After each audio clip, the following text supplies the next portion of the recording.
everybody, it's your girl Evie from Because Evie Said So. Yeah, let's talk about Law and Order Organized Crime right now.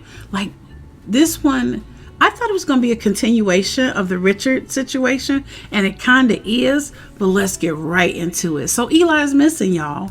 He's left home and he's taken all his grandma's pills. He like cleaned out all her medicine cabinet, and now he's missing. So Elliott is frantic at this point. He is looking for his son. He's trying to call him and call him and call him, and we see Eli sees his dad calling, but he not answering the phone.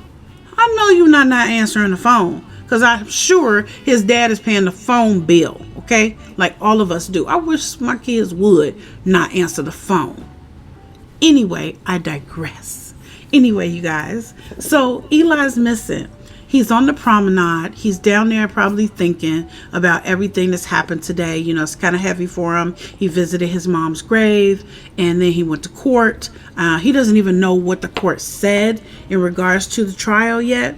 I guess he just didn't want to go. It was too much for him, too heavy. So he meets this girl named Mia. She's like, well, you know, they're talking about the Santa Clauses down there that are drinking Mrs. Claus and some nasty stuff. But anyway, so he meets her and he's like, look, it's kind of personal while I'm down here. And she's like, I'm listening. And I'm thinking, well, dang, you nosy like that. You know, he just said it's personal. But he continues to talk to her. And he says, well, my mom died. And she's like, well, she was killed. She was murdered. And she's like, oh my God, I'm really sorry about that.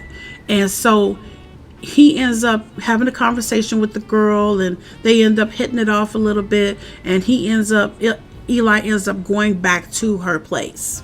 First of all, you don't even know her like that. And you going to her place, you know, I don't know what's wrong with people today. You know, it's so unsafe to do something like that. But he does it. So, I mean, what would you do? I'm not going over there. Sorry, I don't know you like that. But anyway, he manages to go over there and they talk. And they end up drinking, and they end up using some of the medication that he took from his grandma. So now they're getting high.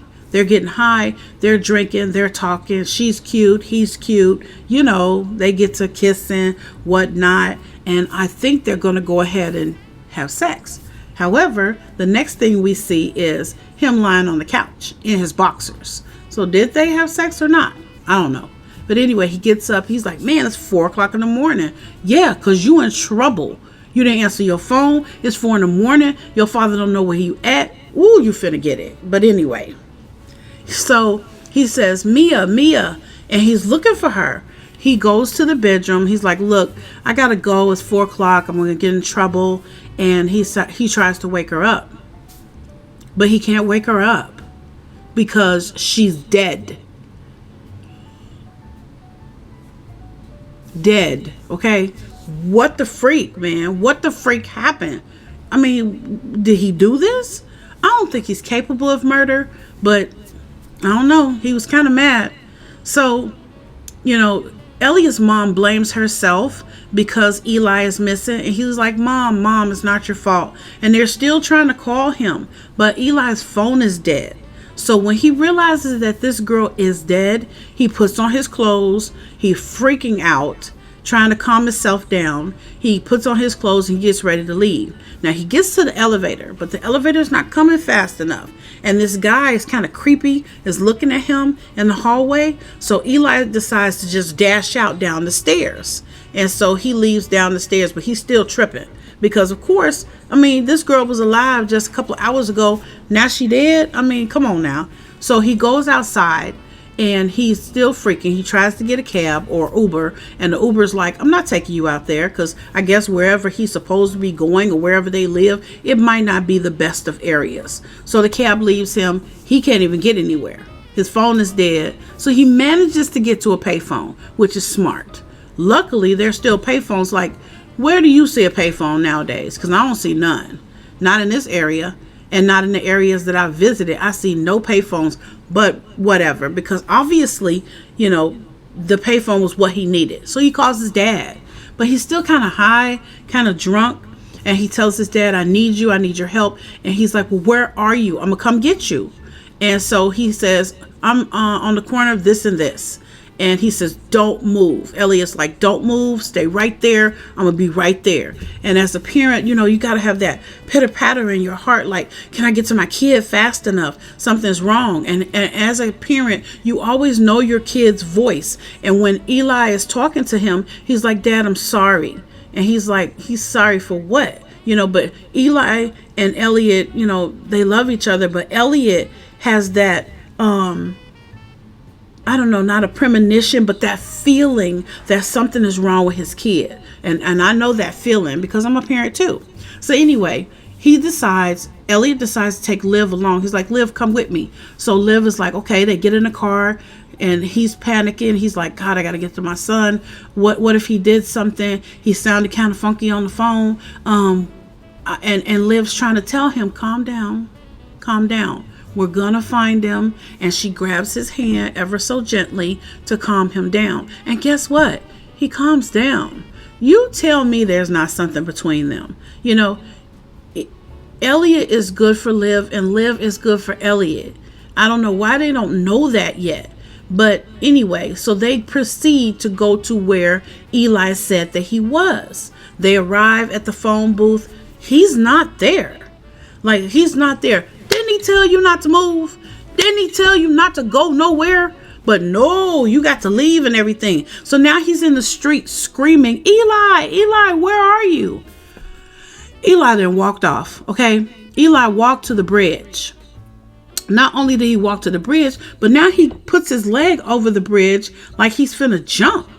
And I'm like, this here, okay? I'm like, this is not what you need to do, son. Yes, you're in trouble, but oh my goodness, he knows he didn't do it. You don't need to jump. I mean, your family just buried your mom. They don't want to have to bury you too. And luckily, there's a cop on his beat, and he sees he sees Eli about to jump, and he talks him down. And it's kind of funny because the cop is only on his third day as a cop, and this is what he gets. Like, I'm talking about trial by fire here. And he talks to Eli, and Eli says, wow, you and your mother and my grandmother would get along by what you're saying. And the cop's like, look, I know you love your family.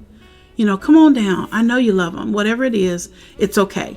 So he talks him down and he takes him in. So they get a phone call. Elliott gets a phone call that Eli is now down at the station. Listen to that wind, y'all. Oh my gosh. Wow. So Eli is down at the station, and Elliott and Liv, they rush down to see him, and they want to figure out what the freak is going on, because this boy is in trouble. Sorry about that. I'm gonna focus. He's in trouble. And he eventually tells his dad while he's in the interrogation room, what happened. And he was like telling him in bits and pieces. I'm like, man, spit it out. What did you do? You need to tell your parent, be quick. Don't talk to nobody. Tell your parent first, because the parents, we know what to do. And then sometimes we don't. But it's better for you to tell us, and we try to help figure it out for you so that he doesn't take this crime on him, because he knows he didn't do it. So he talks. Liv hears the conversation because Elliott has asked Liv to come in. Once again, he's depending on her being there. They have something, y'all. And y'all can't tell me no different. They have something, and I'm glad. Being a deep friend is okay, but they got some kind of magic. So anyway, so while they're in the interrogation room, Liv is listening to all of this. And Liv tells, Elliott, I got this. I'm finna go down to the scene of the crime and see what's up. So she does. She goes down to the scene of the crime, but it's not her jurisdiction, right? So they won't tell her nothing. Like, she's like, well, what happened? None of your business. What happened? What's her name? I can't tell you that. She knows her name is Mia. So she listens. She's very intense. She's such a good captain. And she finds out that the girl has been suffocated. From the medical examiner. They're discussing it outside, and she overhears that the girl's been suffocated. So she calls Elliott right away, and she says, Elliott, the girl's been suffocated. And it's like, dun dun. And Elliott's like, wow, my son's really in deep. So he tells them, My son does not waive his Miranda rights. He is a minor. Do not go in there and talk to him. Do not go anywhere. So basically, he's telling them his son has a right to counsel and not to talk to him because he's a minor, because his dad is right there with him. And I'm like, yay, bravo. I mean, he's a detective. He knows what to do.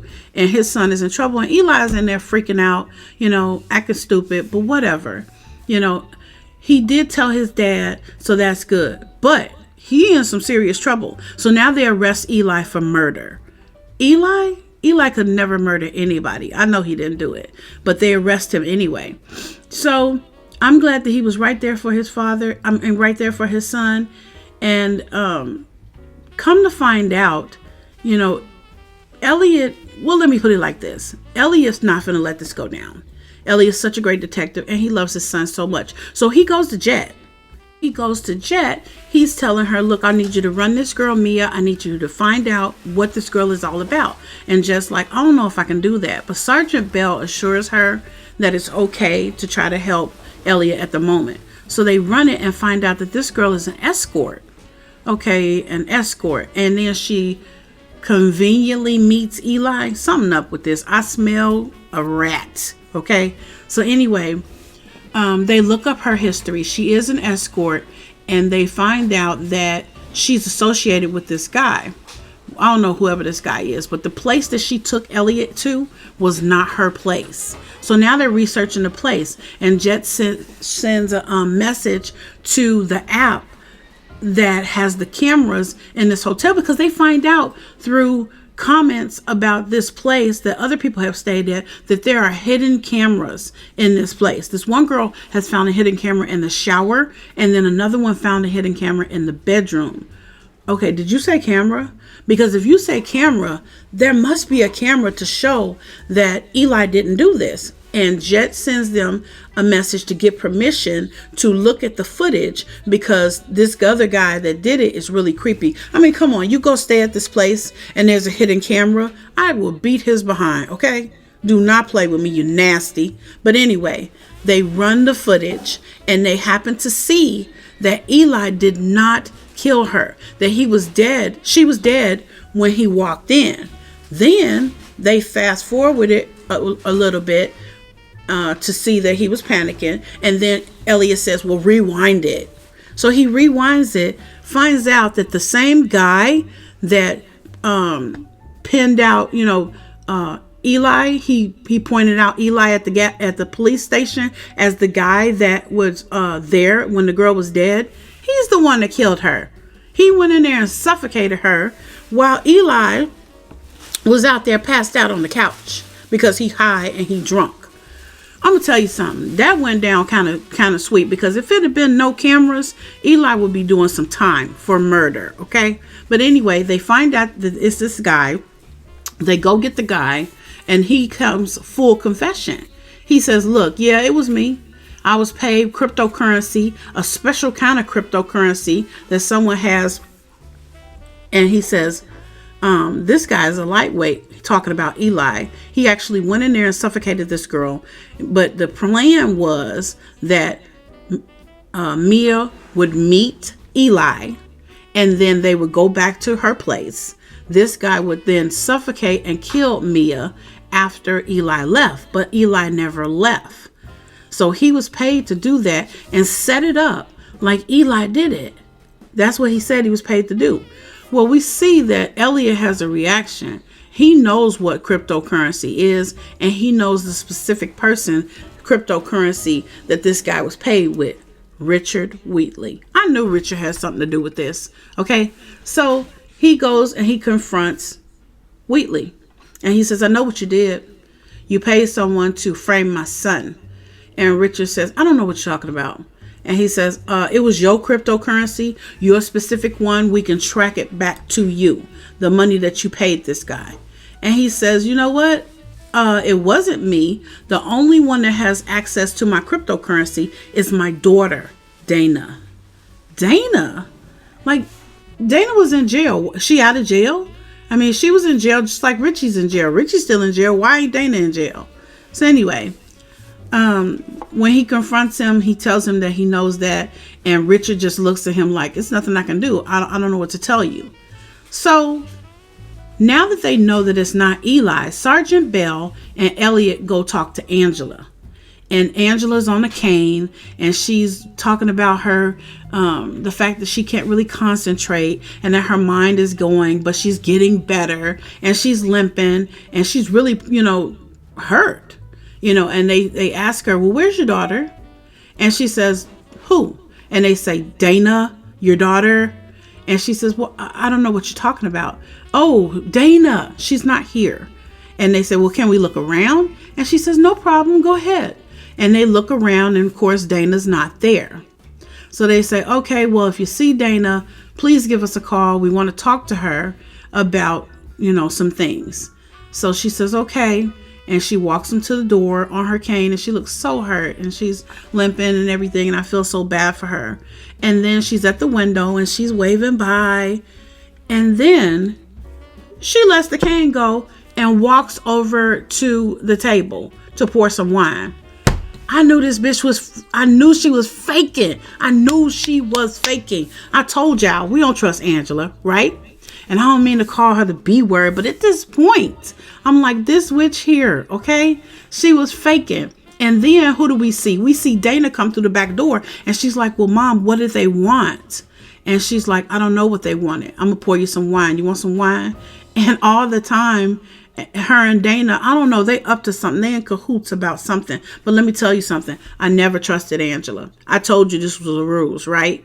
What did you think? I mean, when you saw her step off that cane and start to walk on her own, no problem, you knew she was faking. What did you think? What was the first thought that came out of your mind? I want to know. Put it in the comments below. I want to know. So anyway, in regards to Eli, when they go get Eli and they free him, he's on that 48-hour hold in regards to the mental status because he tried to commit suicide. The doctor says he wants to talk to Elliott. So Elliott's like, my son doesn't have he's not bipolar. And he's like, that's not what I want to say. Eli was freaking out, not because of the murder so much. He was freaking out because he didn't want to disappoint you. And I said, oh, wow. He said his dad couldn't take anything else, and he didn't want to burden him with his problems. That's something. And we see that Elliott is about to cry at this point. And Liv and him, they have this moment. They look at each other, and, while they're waiting to pick him up, they talk. And she says, earlier she said, you don't want to know anything about my life. You haven't asked me anything about my life in 10 years. So now he's trying to dip. Elliott's like, well, Liv, who you been kicking it with? Who you been going with? You have a man in your life? And she's like, oh, now you want to get in my life? And he's like, come on. And she's like, well, no, I'm not dating anyone currently at the moment, but I did have this one guy. And he said, oh, well, who? How many guys? Come on now. How many guys? Be quiet, Elliott. But the pieces between them, the moment between them, I have all the feels about it, So she tells him about Ed. She says, that she was in love with Ed, but then he died. And he's like, well, I'm so sorry, And then he invites her to Christmas dinner. He says, well, can you come to Christmas dinner with me and my family and bring Noah, my friend? Because she's like, well, we can be friends. And I'm like, yeah, friends, my foot. But the glances between each other are everything, So what do you think? Do you think that Liv will go to the dinner with Noah? I think they got a lot to talk about, really. And now that Elliott is not undercover and he's going to be home, they can talk about some things. And they need to talk about Angela, because that girl right there, let me tell you something. When they find out that she is faking, it's going to be everything. It's finna be good. Okay, y'all, tell me about it. Put some comments. What did you think about Eli? What did you think about the relationship between, the dynamic between Elliott and his son? Any good parent would be on it. And I'm so glad that what Elliott told Eli, he says, I'm so sorry you're feeling so bad. He didn't reprimand him for being gone. He just told him, I'm really sorry that you're not feeling well. And I thought that was really admirable, because sometimes as parents, we're so angry with our children that we forget that they have feelings. I do. I forget all the time that they have feelings too. And I'm trying to be a better parent and incorporate that better. And I know there's some parents out there that watch this. What did you think about this episode, y'all? Come on and drop the comments. But anyway, if you enjoyed the content from today, I cover Law and Order Organized Crime. I cover Law and Order SVU, possibly the new Law and Order that's going to drop in February of 2022.